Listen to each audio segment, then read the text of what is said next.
Ravens Wrap is brought to you by Bud Light, FlyLady.net, Ocean City Golf Club, Comfort Inn Gold Coast, Ravens247.com, the original Green Turtle Sports Bar and Grill, and hosted by the Blue Ox Bar and Grill. And welcome in. It's another installment of the Ravens Wrap Show here on Comcast Beach TV and Delmarva's Rock Radio, home of the Ravens, 93.5 The Beach. We are broadcasting from the Blue Ox, 127th Street and Coastal Highway in Ocean City here in the Ravens Room with Ravens Wrist 44. Give yourselves a hand. Of course, we've got our special sponsors to thank. Of course, the original Green Turtle, the Blue Ox Bar and Grill, our friends at Bud Light, FlyLady.net, the Ocean City Golf Club, G&G Outfitters, Ravens247.com, the Comfort Inn Gold Coast, and JCTickets.net. Coming up, we will preview the upcoming game against the Cleveland Browns, but first we'll recap the 16-6 victory in the Harbaugh Bowl, the Ravens over the San Francisco 49ers. It's week number 12 of the NFL, 11 for the now 8-3 AFC North division leading Baltimore Ravens. Another hand for that. Come on. I'm Mike Bradley from 105.7 The Fan in Baltimore. To my left, former All-Pro Baltimore Colt safety Bruce Laird. Bruce, welcome back. Good to see you. Thank you, Mike. Good to see you. Thank you. Special guest with us tonight, Ocean City Mayor Rick Meehan. Good to see you. And, of course, OC local entrepreneur, former Lehigh College player, John Garrick. John. I like the former Lehigh College thing. Hey, young entrepreneur of Ocean City. I used to be a millionaire. I lost it. that was like, what, 6 weeks ago I was a millionaire. Yeah, that's right. That's right. What happened? Happens quick. And we'll come back, baby. Yeah. Well, we hope everybody had a great Thanksgiving holiday, and it certainly was capped off with a great victory, 16-6 over the San Francisco 49ers. A couple of wins in just a shorter period of time, Bruce, for the Ravens. But, this was really, we talk about Ravens-Jets being one of those throwback kind of, grind them out type defensive games. The Ravens 49ers much more so, actually, on Thursday night. A team in San Francisco that loves to go double tight, run the football, play action pass on third down. I mean, our defense they're geared up for that kind of style of play. And, boy, they had at it on Thursday. Did they take it to the front of the San Francisco 49ers? It was just poetic football when it comes to that point. And knowing that the San Francisco 49ers were averaging in their last 7 games, folks, they were averaging almost 165 yards per game rushing the football. You knew you had to control 1st and 10. And not only did we do that in the running game with our front 7, we just annihilated them passing the football. To have 9 sacks, possibly 11, if you could hold on a little bit more, to do that to an offensive line that had been playing very, very stellar was very, very impressive on a Thursday night. I mean, Frank Gore coming into the game and his backup, Kendall Hunter, both almost averaging 4 yards a carry, a very potent rushing attack, and yet the stats bear out 14 rushes, 39 yards for Frank Gore, 2.8 average. Kendall Hunter, 4 for 14. I mean, they had nothing at the end of the day. And Bruce, as you talked about, Rick, I mean, they set up, second and long, third and long situations, and then the defense could pin their ears back. I thought their defense was scary good. I mean, that's how good they were and how fast they were and how quick they were off the ball. And Smith had no time, and he was shell-shocked after a while. He was even losing time knowing he had no time. I mean, it was he had nothing. It was really, they were scary good. John, it's reminiscent of, previous years. We talk about the Rex Ryan years with a really crazy defense, just, multiple looks, getting after it, sacks. I mean, Chuck Pagano, he dialed up a lot of blitzes and had a good game plan. Yeah, I tell you, and he didn't bring blitzes a lot. Sometimes he was just creative with the schemes. He had 7 guys on the front and dropped 3 or 4 back, and they just didn't know. Look, out west, they don't see stuff like this, so they don't know what's going on. When all this crazy stuff is happening and all the stunts, and it was just. It was one of those games where not a lot of scoring, but it was just a pretty game. You know what I mean? It wasn't pretty by the scoreboard standards, but that was a football game. And you don't see just classical, traditional, both sides, beat you up, hitting hard style games. You don't see that too often, and both teams brought it. The Ravens just brought it a little more, and good for us. Bruce, this was the second game that Ray Lewis was not in the lineup with the toe injury that he has. and a guy like Albert McClellan stepping up. Ellerby didn't play right. Albert McClellan. Right, I mean, it's unbelievable that they found this guy and he's been on their football team and able to come in, Mike, and play that well. Yeah, I mean, you talk about guys stepping up, and look, there are a lot of stars on this football team. Ray Lewis at the forefront, no doubt. There's a lot of talent. It just shows the depth, guys stepping up. McClellan. I mean, I don't think you could probably single out one person. The game ball had to go the entire defense. Oh, without a doubt. And again, to control 1st and 10 like we did at home, I mean, we've been very, very successful at home. Harbaugh's been our coach since 2008. We are 24-5 at home at the bank. Only one team is better than us since 2008, and that's the New England Patriots at home, and they're 25-4. So you can imagine what we're able to accomplish. And to do that against San Francisco, yes, they had the bad luck of traveling 3,000 miles. They lost a full day. I get all that. But to be handled up front like they were defensively, their offensive line just really couldn't pick up. And as John mentioned, very small idiosyncrasies, tackle end games, 4- and 5-man rush. So we didn't send a lot of pressure at it. Yeah, no, absolutely. There's a lot more to get to. A great defensive effort by the Ravens. We'll, of course, cover the offense coming up. At 16-6, the Ravens get the best of the 49ers in the Harbaugh Bowl. We'll talk about it more. It is the Ravens Wrap Show on Comcast Beach TV and 93.5 The Beach.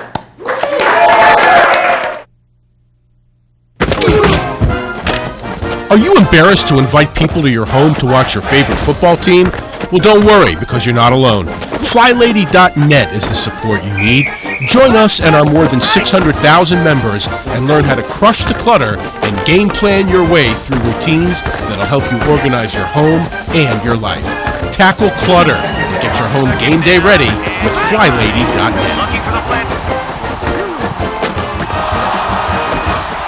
G&G Outfitters, Inc. is a premier full-service in-house provider of branded merchandise and marketing solutions. With over 20 years of proven experience, G&G continues to successfully produce branded merchandise for some of the world's leading corporations, associations, and teams. From start to finish, G&G Outfitters is your single-source, one-stop partner for promotional products, logoed apparel, and all of your branded needs. For more info on the services and capabilities of G&G, visit ggoutfitters.com or call 301-731-2282. In April 1959, Art Wall won the Masters, edging out Carey Middlecoff and Arnold Palmer by finishing birdie, birdie, birdie, par birdie. 1 month later, Ocean City Golf Club celebrated the opening of their first 18 holes. That course has been transformed now into one of the most scenic golf layouts on the East Coast. Come experience 36 of the most beautiful and challenging holes you'll find anywhere.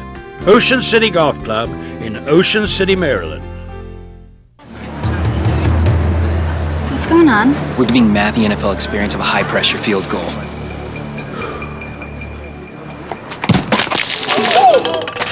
Look out!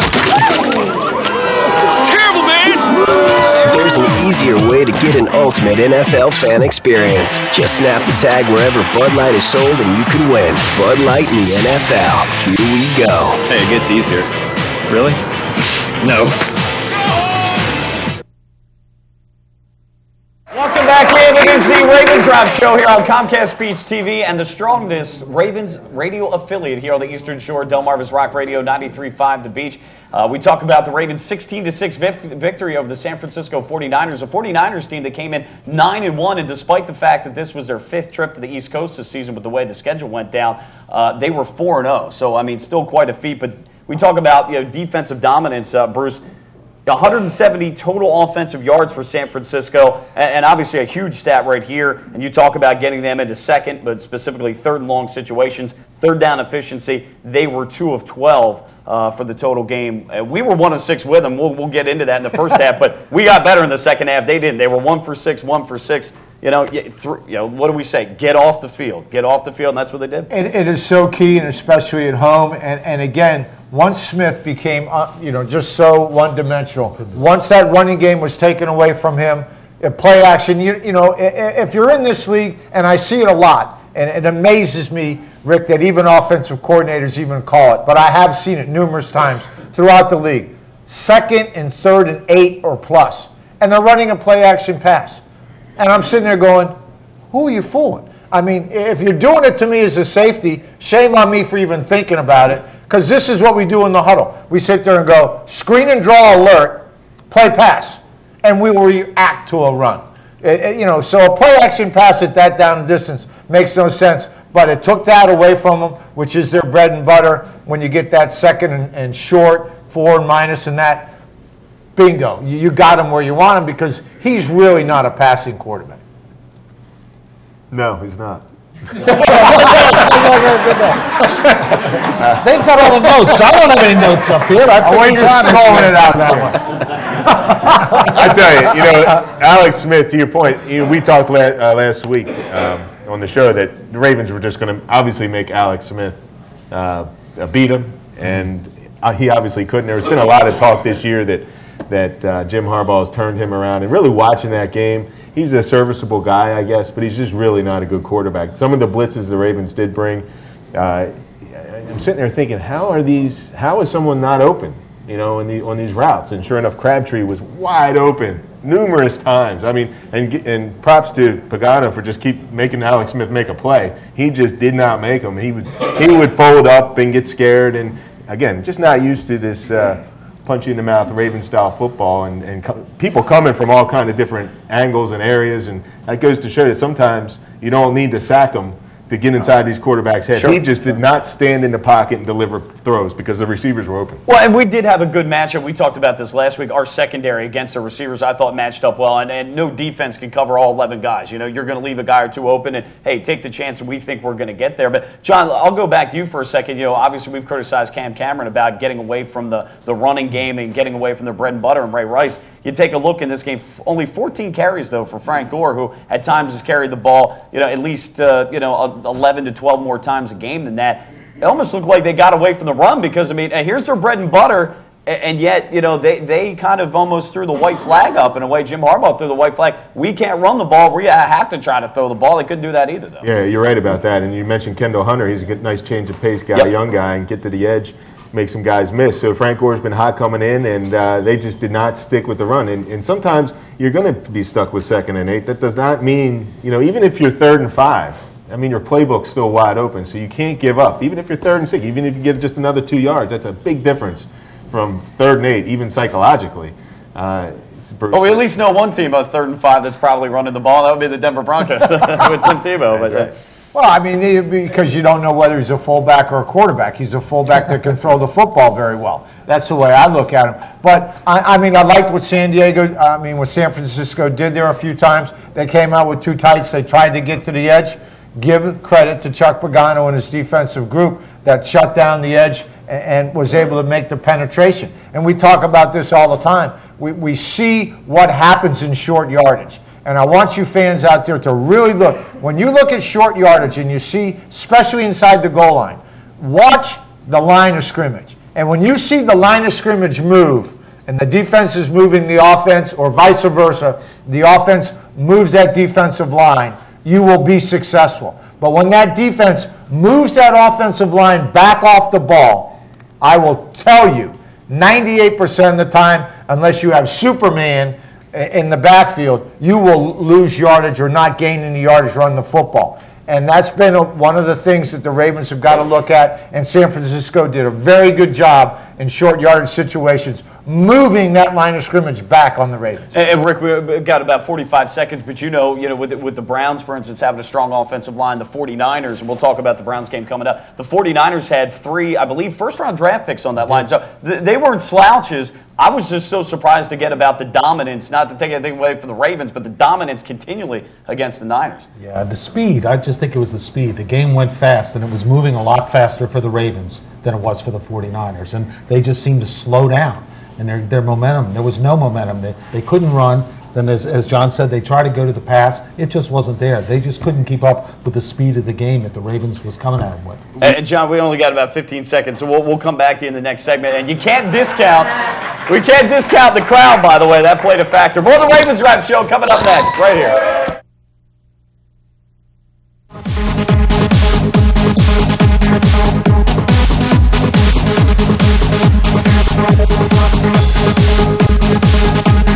Ravens Wrap is brought to you by Bud Light, FlyLady.net, Ocean City Golf Club, Comfort Inn Gold Coast, Ravens247.com, the original Green Turtle Sports Bar and Grill, and hosted by the Blue Ox Bar and Grill.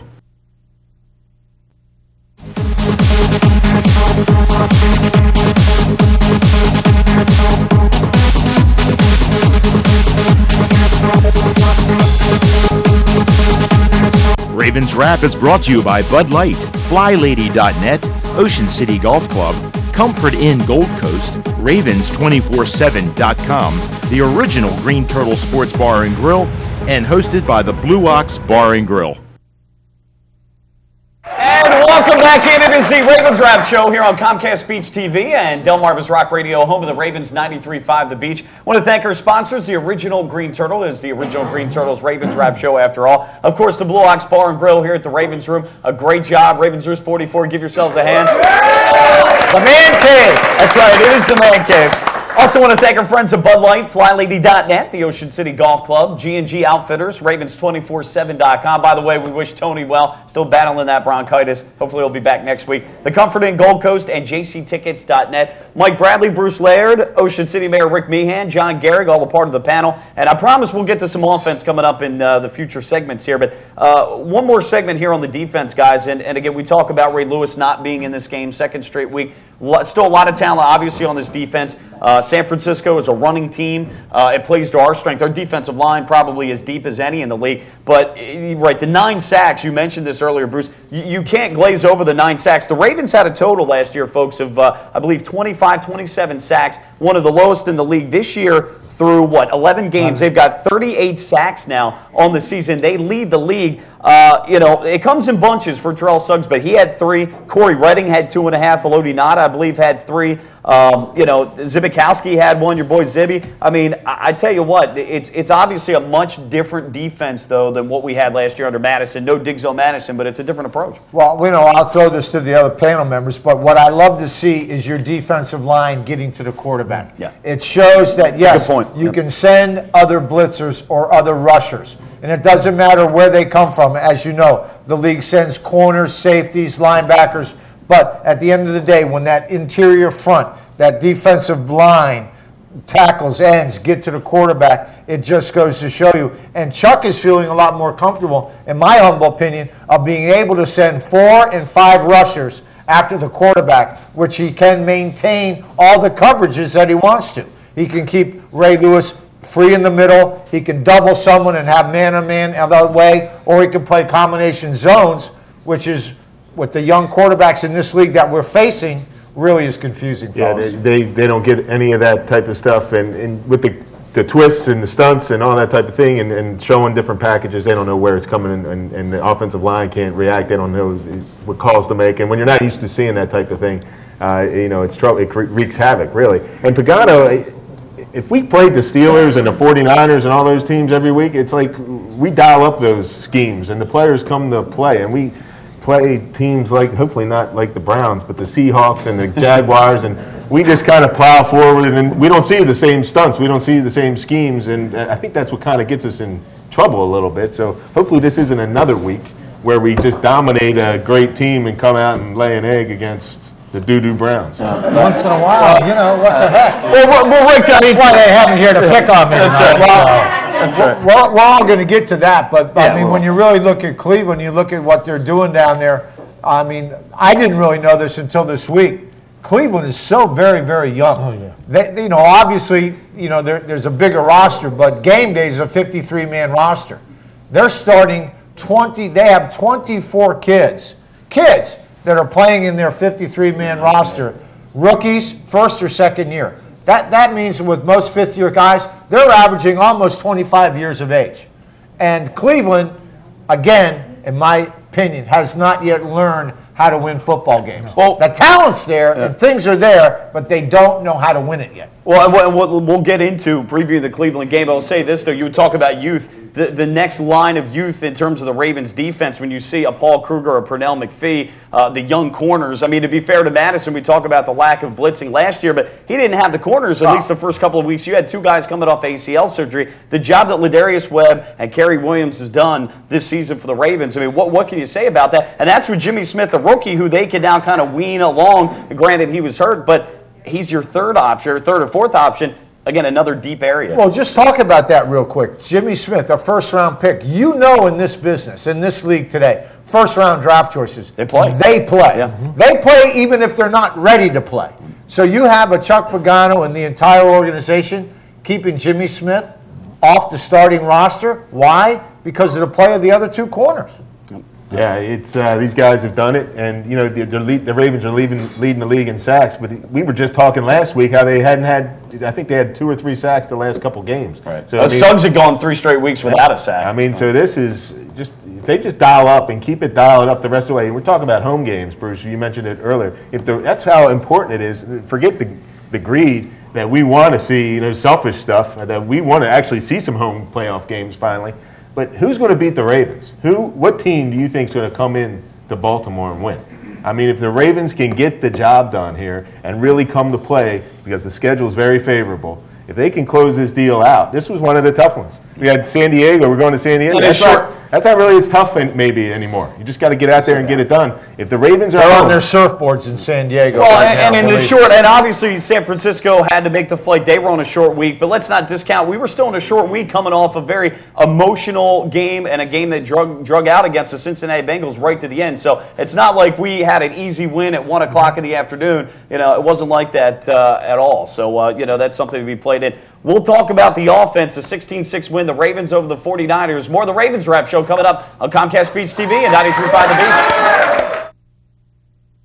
G&G Outfitters, Inc. is a premier full-service in-house provider of branded merchandise and marketing solutions. With over 20 years of proven experience, G&G continues to successfully produce branded merchandise for some of the world's leading corporations, associations, and teams. From start to finish, G&G Outfitters is your single-source, one-stop partner for promotional products, logoed apparel, and all of your branded needs. For more info on the services and capabilities of G&G, visit ggoutfitters.com or call 301-731-2282.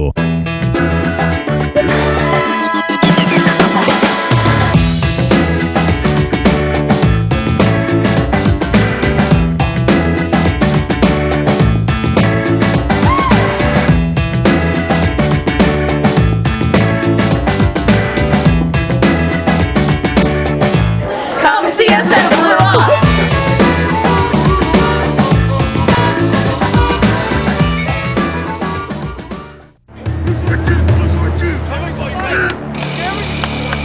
What's this all about? We're giving Rich the NFL experience of a goal line dive. Really?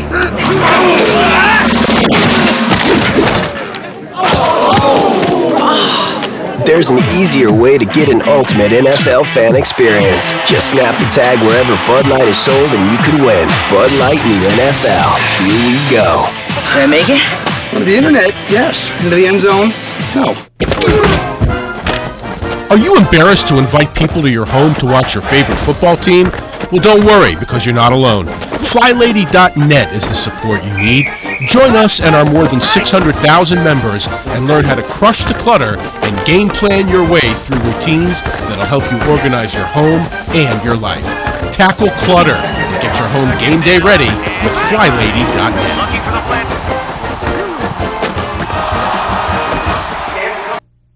And welcome back in. It is the Ravens Wrap Show here on Comcast Beach TV and Delmarva's Rock Radio, home of the Ravens, the strongest signaled Ravens affiliate on the Eastern Shore, 93.5 The Beach. Once again, I hope everybody had a great Thanksgiving weekend holiday filled with family, friends, good food, some fun, and of course, great football. And I guess you had the Packers-Lions. That was a pretty good game for like a half or so. Wow. And then the Packers went on a 17-0 run in the third quarter. But the Miami-Dallas game, Rick, I'm probably thinking, Dallas is gonna run over them. It was a field goal game right at the end of the game. Yeah, that was actually a very good football game. And Dallas, they had their work cut out for them against Miami, and really it was close. That could have gone either way at the end, and Dallas took a victory, and it was a victory I'm sure they were very happy to get away with.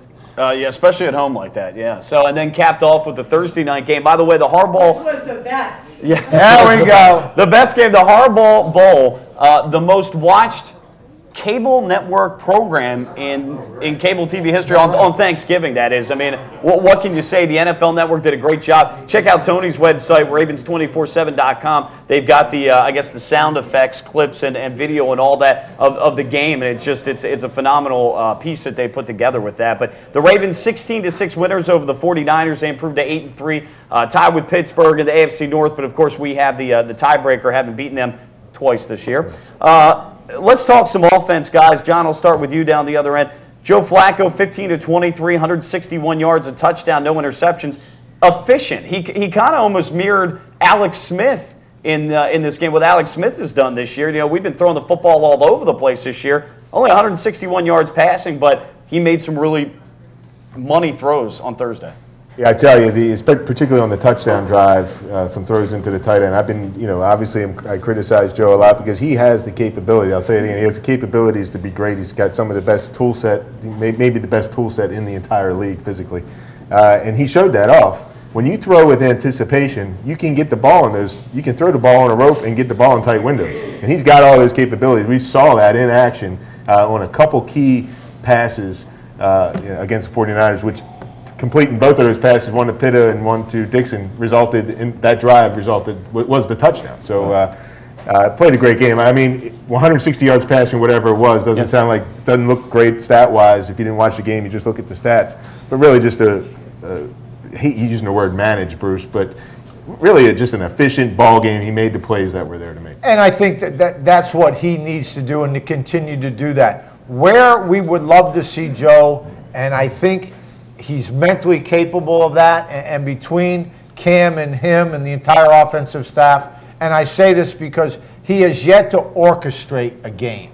You know, in the orchestra, you see the maestro. He's up there directing. He's got the flutes. He's got the winds and all this. I mean, Joe now, and I say this because I think if you took the earpiece out of Joe's helmet, he could not compete in the NFL right now. And until he can be that kind of guy, until he can orchestrate and look at it, and I've listened to Steve Young and I've watched great quarterback, until he can do that, he will be a guy with all kinds of tools, can play well, make all the throws, but cannot take the team to a level where he can basically put that football team on his shoulders and say, fellas, come with me, listen to me, and I'm going to take you down the field. Well, and clearly we've seen that, when the Ravens run the ball, whether they're successfully or not, the play action pass, the teams have to respect Ray Rice, the running game and all that he certainly does better, under that situation. And let's take a look at it. I mean, Ray Rice, 21 for 59, so a little less than 3 yards a carry. Again, that's not very good, but they were committed to the game. Ricky Williams had 7 carries, but the Ray Rice number that I like to throw out there, because everybody's concerned about his touches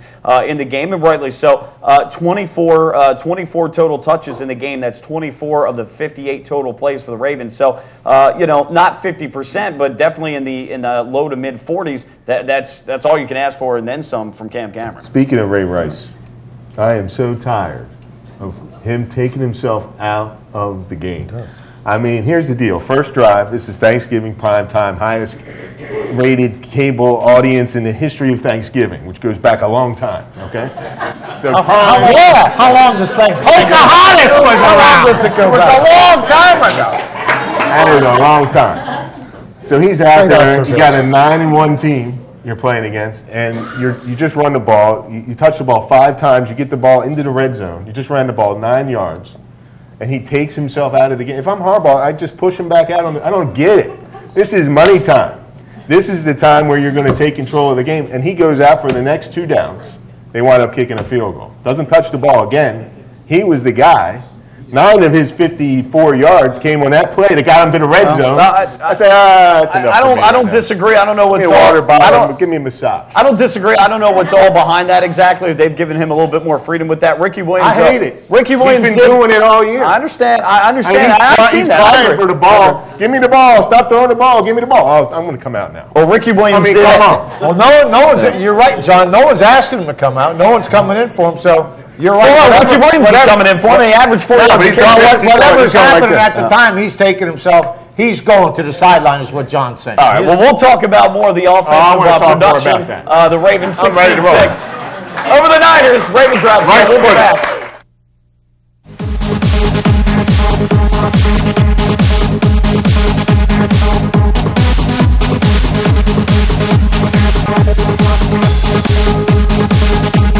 Ravens Wrap is brought to you by Bud Light, FlyLady.net, Ocean City Golf Club, Comfort Inn Gold Coast, Ravens247.com, the original Green Turtle Sports Bar and Grill, and hosted by the Blue Ox Bar and Grill.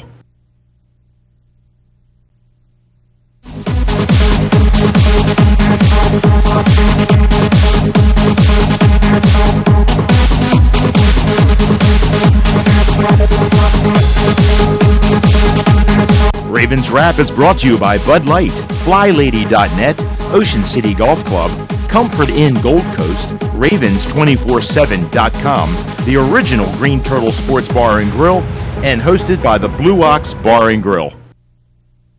And welcome back in.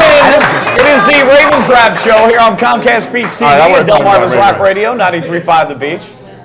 John, you need to get your cues. We want to thank our sponsors, the original Green Turtle, the Blue Ox. You're definitely not cutting the TV end of things here. Bud Light, FlyLady.net, the Ocean City Golf Club, G&G Outfitters, Ravens247.com, the Comfort Inn Gold Coast, and JCTickets.net. We are at the Ravens Room here at the Blue Ox, 127th Street and Coastal Highway in Ocean City with Ravens News 44. Give yourselves a house. The 8-3 Ravens, number 1 in the AFC North. Mike Bradley, Bruce Laird, Ocean City Mayor Rick Meehan, John Gehrig, all a part of the panel this evening. And back to the offense, the Ravens 16-6 winners over the 49ers. Guys, we talked about Joe Flacco being efficient. You know, the first half was a tight ball game. I think it was, 6-6 at halftime or 6-3. But the number that stuck out in the first half, the Ravens were 1 of 6 on third down. Right. But in the second half, Bruce, 6 of 8, if my numbers are correct. That was huge. That was huge for the Ravens. They made plays when they needed to. Total difference. The third quarter was a 2-possession quarter for both of these football teams. Cincinnati had it. They came out there. They had a 12 or 13 play drive. They run the football on 1st and 10. They get a 2nd and 8 down inside the 30-yard line of the Ravens. Here's what happened. 2nd and 8, Suggs, 10-yard sack. They're 3rd and 18. What do they do? They run the football on 3rd and 18. They got to kick the field goal. Just as you said, Mike, the other side of the coin, Ravens get the football after the 3-point, and they go down 14-15 play drive. They convert finally 4 third down conversions via Joe and his arm, and that's the difference. They score 7, ball game. That's the difference. That's the team that understands how to win. And win the right way. That drive was paramount. We talked for a couple of weeks, Bruce, right to your point, about Cincinnati, good young team, San Francisco, good young team, and we talked about just the class. And sometimes those young teams, the class, you find out that it's not there, and that comes down to the second half. And in the second half, the class of the Ravens or the class of the Steelers when they beat the Bengals in a close game, the class of the good teams always comes out, it seems, against these young teams until the young teams learn how to win. And, the Ravens just outclassed them and really played, Cam, to your point, Mike, had a pretty nice game plan. I mean, the short yardage plays, if I'm going to pick on Cam, please stop with these stretch runs, on the goal line. Well, on the one drive, Torrey Smith gets a pass interference call against the corner that's on him. We get down there, I think in the goal line, our first play is a 4-yard run by Ray Rice. Second down, we do go to try to go outside, and John Harbaugh admitted it was a bad scheme against their front. It didn't work. We lost yardage on that play. And then here we go on a 3rd and 5. A quarterback draw with Joe Flacco. I mean, were they trying to get cute, Bruce? Were they trying to get cute where San Francisco, and I don't know if they're thinking this at all, getting cute, San Francisco's not giving up a rushing touchdown all year. Are they thinking, well, there's no way Joe's going to run on 3rd and 5? Boy, well, wouldn't that be cool if, Joe was the one who ends up getting in the end zone and kind of embarrassing San Francisco that it was Joe Flacco that ended up scoring the first rushing touchdown? I don't know, but I'm just, I mean, your point is whether you call it cute or whether you call it, intellectual football by Cam. They know they haven't run a quarterback draw down there, and Cam will know. Cam will be able to tell you 3rd down inside the 6 or 7 yard line. He will recite to you what defenses San Francisco is in, what front, whether they pinch, whether they don't, are they in man, are they in double man. So my thinking is Cam had a number in his mind thinking, inside there, they may run double man. I know you can't push anybody off, but if you can get by the first line of defense, if you can get by the first 4 guys, the other guy's got to come off. And Joe just didn't believe in the call. Well, Joe didn't sell it even Rick, and didn't believe in it. Even Rick could tell you, is Joe Flacco capable of doing that on a 3rd and 5 against a very good defense? Probably not. I don't think so. Well, I'll tell you what. I mean, if Michael Orr, now granted he's not a running back, so if he could have, you can't expect him to cut. So the offensive cut back, and see holes. He's going to run where he's supposed to run. Where the playbook says, you go here, there's the arrow. So that's what Joe's going to do. So the offensive line needs to do their job. And the linebackers were both blocked. And Yanda blocked his man, and Orr blocked his guy. But if Orr would have turned his guy, I mean, Joe could have moonwalked. Joe didn't help. I agree. Joe didn't help the cause. And I think you hit it on the head. He didn't believe in the play. It wasn't like he believed. Orr had to give a better effort. His guy was technically blocked, but if he would have sealed him off a little bit, that was a great call, I thought. It was one person executing. They all kind of executed. If Orr executes perfectly, then Joe Flacco kind of trots in, no problem. And Ken Cameron's a genius. But the 2nd and 1 or 2nd and inches, first of all, Ray Rice has to do one of these. Remember how Jamal Lewis always, extended the ball? That scares me. 2 weeks in a row now, Ray Rice is falling down on the half a yard, 1 foot line. So, I mean, he's got it. They've also punched it in with him quite a bit the last couple of weeks, too. Get rid of the stretch play and go boom right up. Get Vontae Leach on Bowman and knock his ass out of the end. 30 seconds. John, I want to get rid of it too, but I don't think they got anything. They got inside. They got guard traps, inside trap, and they got stretch. That's all they got. I don't know what other running plays. I've seen them play 8 or 9 times. They didn't even block Bowman. Here's one of the youngest, most aggressive guys. John, we got to wrap it up. All right. We'll talk more. The Ravens Drive Show continues. There's a lot of facts next on Comcast Beach TV. JC Tickets provides first-class trips to Ravens road games, including airfare, 4-star hotels, game tickets, and cocktail parties. We also help provide great seating locations to all Ravens home games. JC Tickets, where the games begin. Visit us at jctickets.net.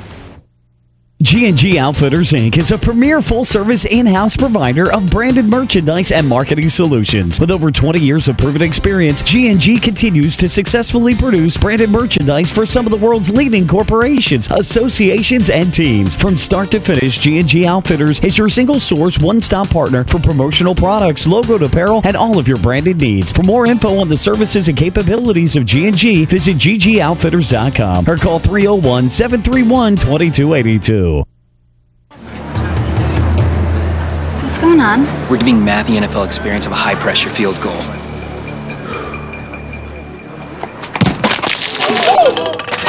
Look out!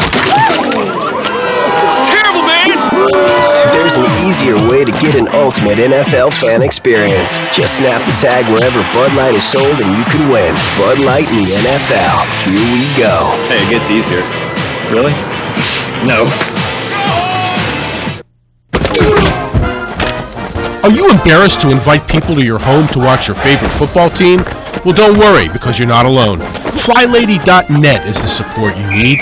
Join us and our more than 600,000 members and learn how to crush the clutter and game plan your way through routines that'll help you organize your home and your life. Tackle clutter and get your home game day ready with FlyLady.net.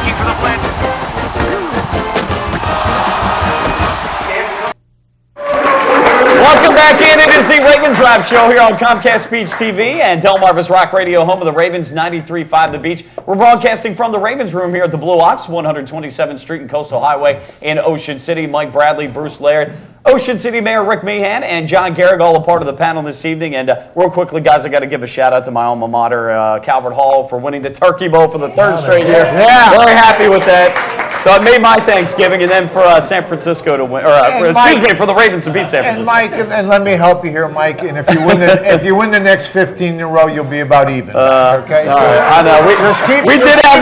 Just keep thinking of that rough streak. Stretch. Okay. We did have that rough stretch. I'm with you. But I was on the coaching staff to break it. I sent my kids a loyal. Yeah. I know.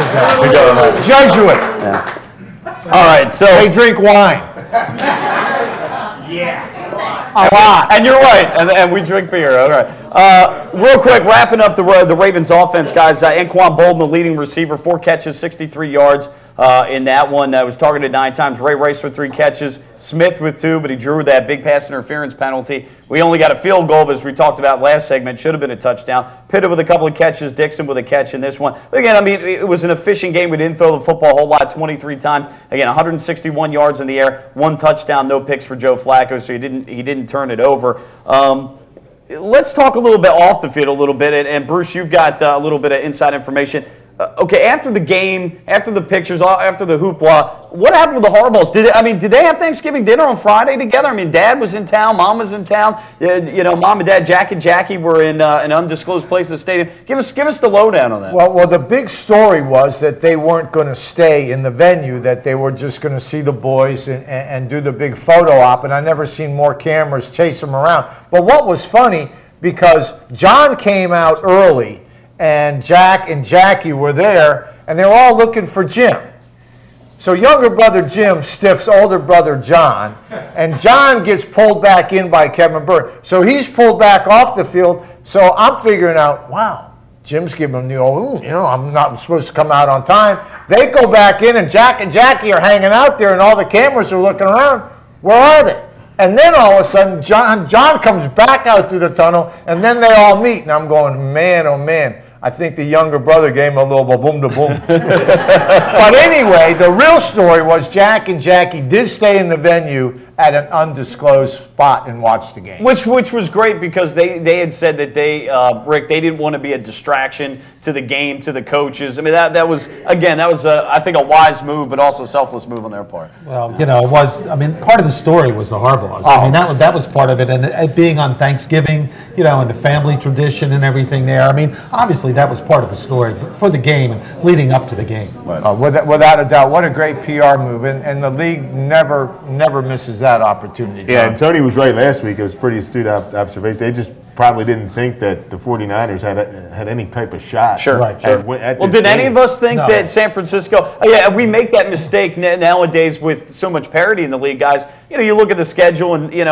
win, loss. You never know. There's always a couple of teams that end up doing a lot better than you think and teams that, Rick, do a lot worse than you think. I mean, Cincinnati, your rival there with Cleveland.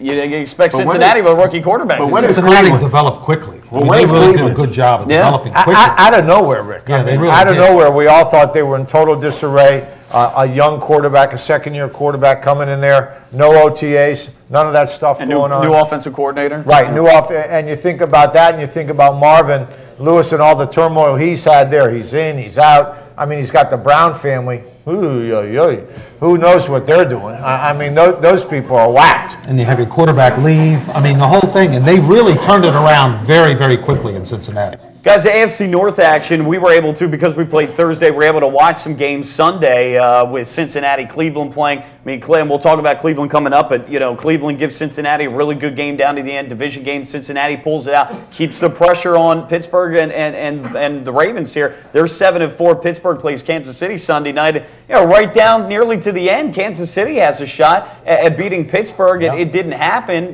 but I guess all we can know for we talked about last week, Pittsburgh has to go to San Francisco. You look at their schedule, that may be the only game left, and Cincinnati this weekend, that they play. Those are the only 2 games left where you think that Pittsburgh has a shot at a loss.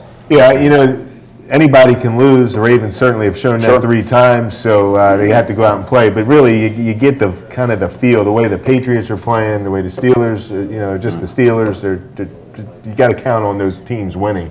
The Ravens are in the driver's. They control their own destiny. The Ravens just need to beat a lot of teams that they should beat. There is not a loss that you look at, like you're saying, Mike. You look on the schedule the rest of the way. There's no one that you circle and say this is trouble. So they just need to go out and play, be consistent, and take care of these bad teams. And Rick, as bad as New England's defense is, especially in the passing game, again, you got Tom Brady here. They said again they're 8-3, right with us in terms of trying to go for a number 1 seed and a bye. Well, and he's so efficient. He just stands back there and he runs the game. He does what you're saying Flacco doesn't do yet, but he manages the game all the way through every play and really does a terrific job. Hey, not without. doesn't have all the greatest players on his team. No, not He's at got all. some good players, great tight end, but they're serviceable, and he gets the best out of everybody that's on the field with him. And what's incredible about Brady, really quickly, what's incredible about Brady, he does it with no deep threat. He's got no one that can take it to the house. All right, more of the Ravens Drive Show coming up next.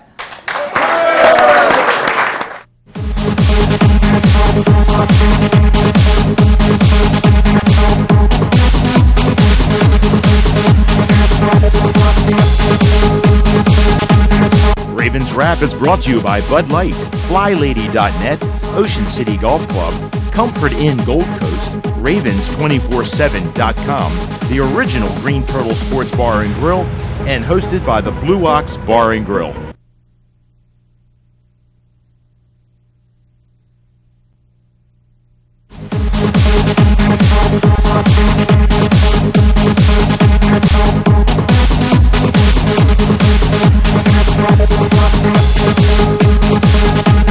Ravens Wrap is brought to you by Bud Light, FlyLady.net, Ocean City Golf Club, Comfort Inn Gold Coast, Ravens247.com, the original Green Turtle Sports Bar and Grill, and hosted by the Blue Ox Bar and Grill.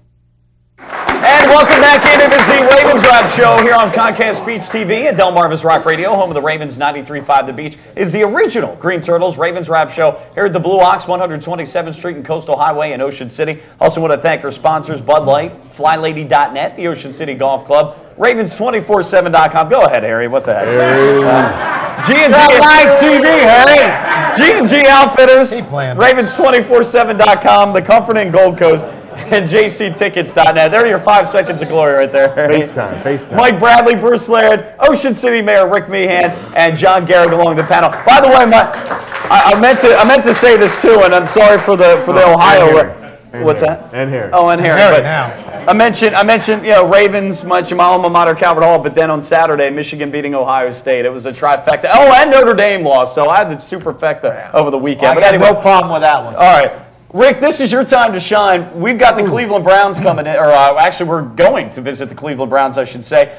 Give us a breakdown of this Browns team this year. They have had a couple of heartbreaking losses. Their record could be a little bit better than what it is right now. Well, it could be. I'll tell you what, last week I never had so many of my Ravens friends call me and tell me they were rooting for the Browns. Everybody was rooting for the Browns last week, and a young team like Cincinnati, but they haven't matured to the point Cincinnati has, and they don't have the depth. They have very few playmakers. In fact, they don't have any playmakers, and other than Josh Cribbs, and you got to count on him on specialty teams. They've got a lot of good young players, good defensive linemen, some good cornerbacks. They're building a team for the future. Bruce mentioned how young they were. They didn't go out and try to bring in a lot of older guys. They want to see what these young guys can do, what they need to do building moving forward, and that's where they are. Well, a couple of questions. Do you like the new coaching staff, Pat Shurmur? It's entire new coaching staff, head coach, obviously offensive coordinator, defensive coordinator. Do you like Pat Shurmur, what he's doing, and are you sold on Colt McCoy at quarterback? Well, I like Pat Shurmur. I don't like the fact he doesn't have an offensive coordinator. I think a first-year coach coming in, first time as a head coach, and not having an offensive coordinator, taking that position as well is a mistake. I think he should have brought in an offensive coordinator. They are going to get one next year, they say. Yeah, but that's when you say that the second game into the season, that means you made a mistake in the beginning, right. As far as I'm concerned. So, I think that was a mistake as far as the development of the team and the development of the coach. I think Colt McCoy, he's got all the football pedigree, he's got all the instincts, he's got all the right things, but does he have the arm? Does he really have the ability that you have to be a starting quarterback in the NFL? And it's kind of hard to tell to date because he doesn't have a lot of protection and he doesn't have anybody to throw the ball to. Yeah. So it's really hard to make a true judgment. And you had your guy, Madden cover boy, Peyton Hillis. Peyton Hillis, he took a break and, now, he's got the hamstring issues, and it doesn't seem to be something, it's been something he's had before, and it's maybe not be something he's able to get by. He got a lot of carries against Cincinnati, though. If there's anything, Cleveland ran the football very well against Cincinnati. When we faced them, they were number 2 against the rush. I'm sure after our game, they still were top 5, and Cleveland ran the football. And they certainly did. They came out there and wanted to run the football. And to Rick's point, you look at the losses that the Cleveland Browns have had. Sure, they've lost 5 games by 4 points or less. And, of course, let me see here. They did lose to Miami, losing records, Seattle, St. Louis, and Jacksonville. So you go, well, they lost by 4 points or less, but those teams are sub 500. But there again, it just shows to me, because I was there one time in our career. I was a second-year player. We were 4-12 in '74. And then we were 1-4 going into Buffalo the following year. A bunch of young guys, 24, 25-year-olds. We beat Buffalo coming from behind and coming from a 21-point deficit. And from there, Rick, we ran 9 in a row. So you just don't know when it happens, but somewhere along the line, you come together and you believe that you can win. To this day, I don't know what I know what happened in the locker room. I know what Marchibroda said and what we did, but from there on in, we believed every game that we could win the football game. And I think Cleveland is at a spot like that, where if they can get it together mentally, they can do that part of it and play the 60-minute game. And they're the type of team that they're going to do that a couple times during the year this year. They're going to have that great game where everything clicks, everybody's on the field, and they're able to do it. But it's just not something they're going to be able to do with consistency, with the talent they have at this point. What are the strong points of the Cleveland Browns? Josh Cribbs in the return game. The defense, I think their defense has played very, very well. And their place kicker, obviously, they're getting Dawson. Yep. You know, they've lost 2 games on bad snaps to the a Pro Bowl snapper too, who they cut. Yeah. You know, an 8-year veteran, Pro Bowl the last 2 years, and they cut him because of the 2 bad snaps this year. I'm not sure that's the total problem on the Browns. We talk. I think their offensive line, Rick, pretty good. You talk defense now. Against the rush, not so good. They're #1 coming into this game against the pass, though. Well, that's because everybody runs on it. You don't have to pass. Yeah, when you get a lead, so you don't need to throw. But, you know, they've got some young guys on the defensive line. You know, those guys are going to get a lot better. Phil They're Taylor. building for the future. Sherrard and Taylor. Ruben, they're going to get a lot better, but they need more depth. And I'll tell you what, because they're young, they got the great defensive coordinator, Dick Geron. Yeah. Played with me, the Yale guy, played in the league, safety, smart guy. He's going to put them in situations where they're going to be able to, if they can be mentally smart for 60 minutes, play good football for that length of time. We'll preview more of the Cleveland Browns' upcoming game for the Ravens next on the Comcast Peach TV's Ravens Wrap Show. G&G Outfitters, Inc. is a premier full-service in-house provider of branded merchandise and marketing solutions. With over 20 years of proven experience, G&G continues to successfully produce branded merchandise for some of the world's leading corporations, associations, and teams. From start to finish, G&G Outfitters is your single-source, one-stop partner for promotional products, logoed apparel, and all of your branded needs. For more info on the services and capabilities of G&G, visit ggoutfitters.com or call 301-731-2282. Welcome to the Comfort Inn Gold Coast. Conveniently located just 1 block from the beach and adjacent to shopping at the Gold Coast Mall and the movie theater. Newly renovated and open year-round with a marvelous bayfront view. Visit us on the web at comfortgoldcoast.com and see our hot deals and great golf packages, or simply call our direct reservation line to plan your stay.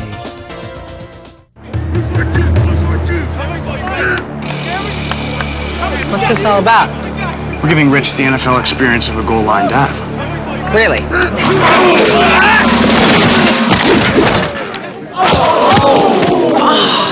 There's an easier way to get an ultimate NFL fan experience. Just snap the tag wherever Bud Light is sold and you could win. Bud Light in the NFL. Here we go. Can I make it? On the internet, yes. Into the end zone, no. Are you embarrassed to invite people to your home to watch your favorite football team? Well, don't worry, because you're not alone. FlyLady.net is the support you need. Join us and our more than 600,000 members and learn how to crush the clutter and game plan your way through routines that'll help you organize your home and your life. Tackle clutter and get your home game day ready with FlyLady.net.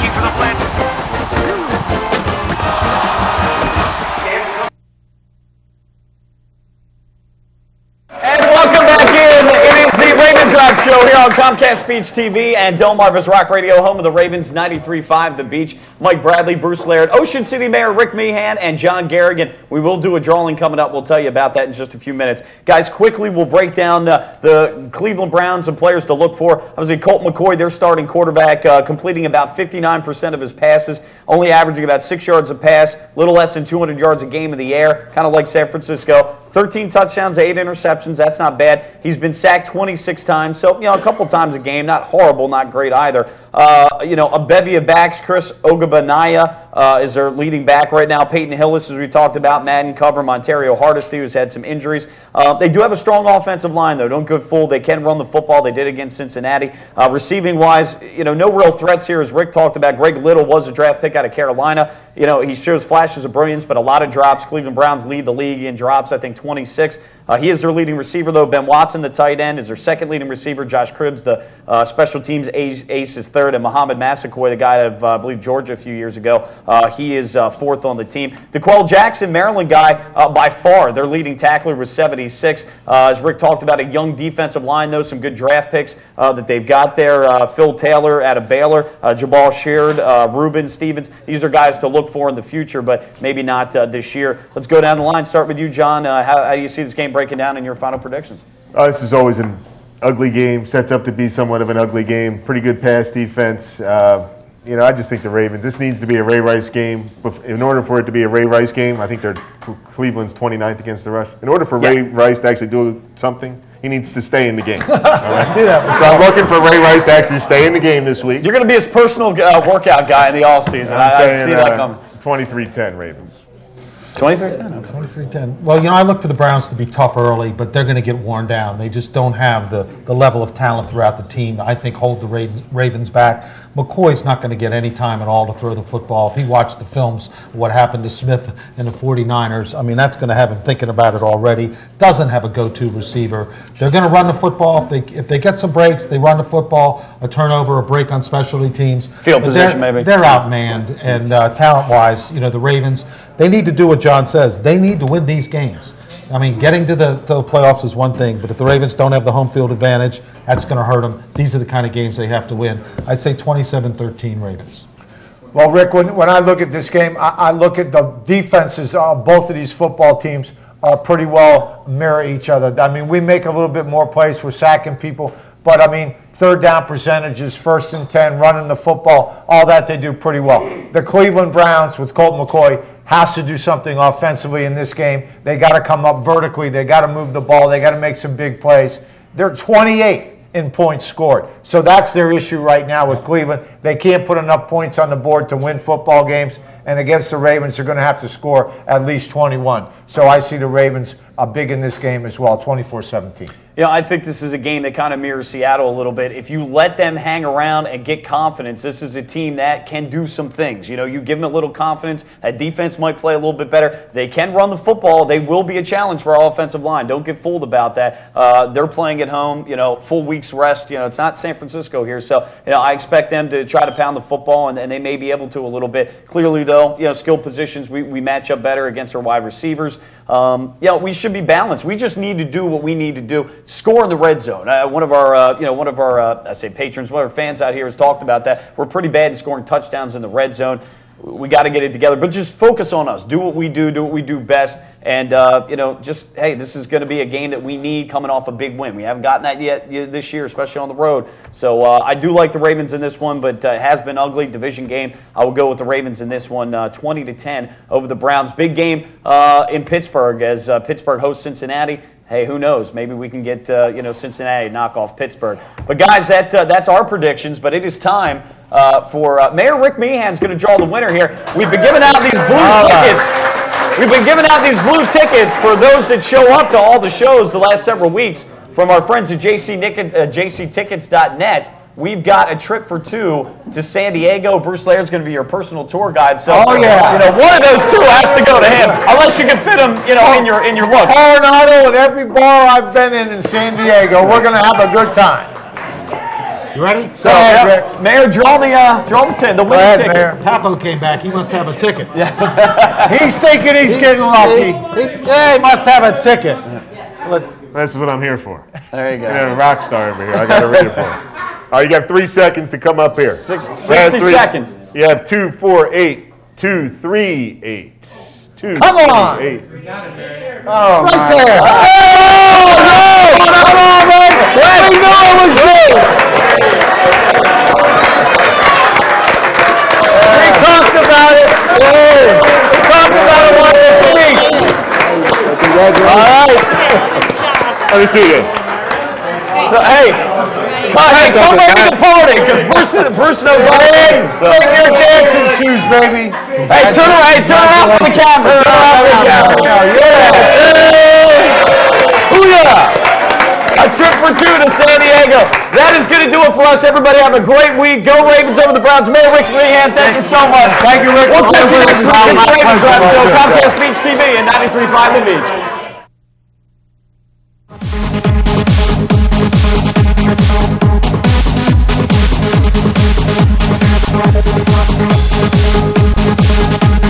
Ravens Wrap is brought to you by Bud Light, FlyLady.net, Ocean City Golf Club, Comfort Inn Gold Coast, Ravens247.com, the original Green Turtle Sports Bar and Grill, and hosted by the Blue Ox Bar and Grill.